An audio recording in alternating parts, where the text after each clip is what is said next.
Welcome, Ragers. Just wanted to do a quick podcast. I hadn't looked at my YouTube page in a while, and I went on there and I saw a lot of the comments, and it seems like some of you have requested proof that I am still alive. So today is February 2nd. It's a Monday. I'm sorry, it's a Tuesday. And I'm still here.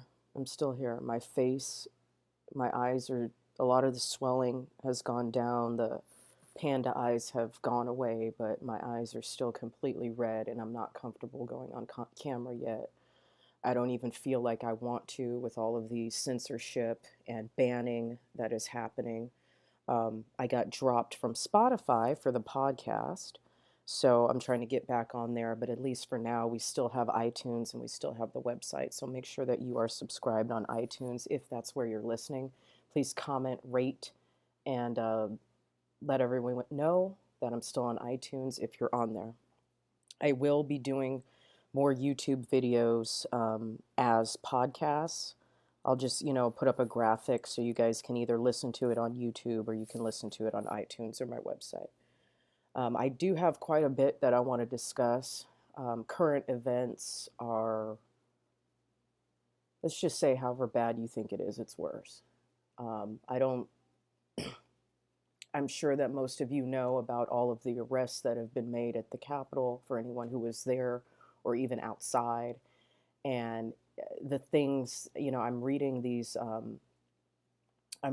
indictments, and they don't even fucking make sense. They don't even fucking make sense what people are being charged with federally just for being at the building. So it's scary. It's really freaking scary. And right now, I said this weeks ago, everyone needs to keep their mouth shut, and everyone needs to stop posting pictures or take down any pictures you already have if the FBI hasn't already screenshotted your profiles, which many of them I'm sure already have done.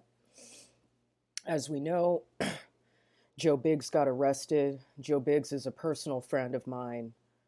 I spent some time with him in Daytona, and it breaks my heart because he's a father, and all he wants to do is just do his little journalism thing, do his little comedy thing, and take care of his beautiful little girl and his girlfriend. That's the Joe Biggs that I know. The Joe Biggs that everyone is saying is like, inciting a riot. That's not the Joe Biggs I know. Also, Brandon Straka, who I wouldn't say is a personal friend of mine, but I do know him. As you know, we know each other, we're just not close. However, there are other members of the Walkaway team that I feel closer to. So to see everything that has happened from Facebook banning their entire group page to Brandon Straka himself being arrested, it breaks my heart. The Brandon that I know was just a hairstylist who wanted to save the country and do it in a peaceful way and do it in an educational and informative way. That's the Brandon I know. And it's funny because literally the day that he got arrested, I was in Vegas and I had received I had received some flowers from the Walkaway team the morning before he got arrested. And that completely broke my heart to know that with everything that was going on, Brandon and Libby and Nick and Paul and all of them really, really cared about me. And they sent flowers, and that very same afternoon, I heard about him getting picked up. I just found out last night, Ollie Alexander has a price on his head, and not only is he in hiding, but there's actually a $75,000 reward being put up to try to find him. That breaks my heart. I never met Ollie Alexander, but I did believe in what he was doing. We all did. A lot of us did. He wanted to do everything a peaceful way, a legal way, and there was nothing wrong with what happened. He is not responsible for anything, and yet He is afraid for his life at this present moment. Then, on top of it, there's a whole bunch of fucking problems, with the Proud Boys. I mean, 5 days ago, there was a statement, I'm sorry, an article by the Associated Press that spread like wildfire telling everybody that Enrique Tarrio was a fucking informant, as if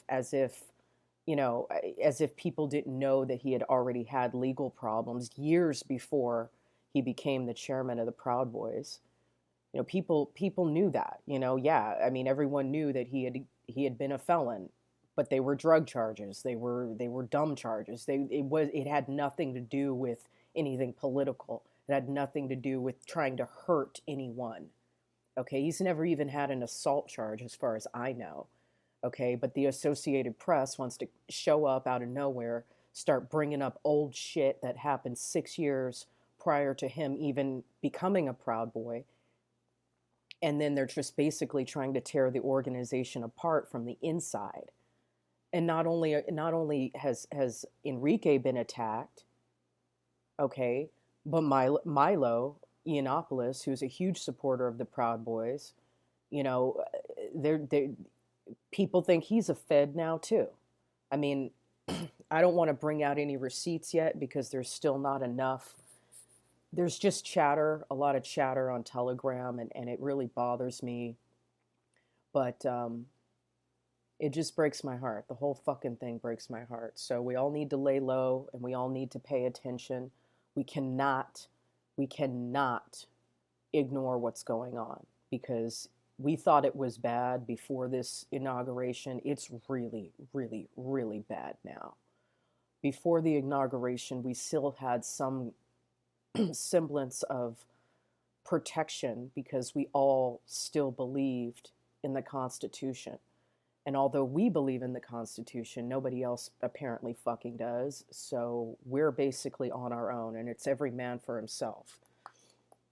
I hope to God, all these charges get dropped. I hope everybody comes out of this okay. I hope this can all blow over, in a month or two, and we can all go back to whatever fucked up life we had before.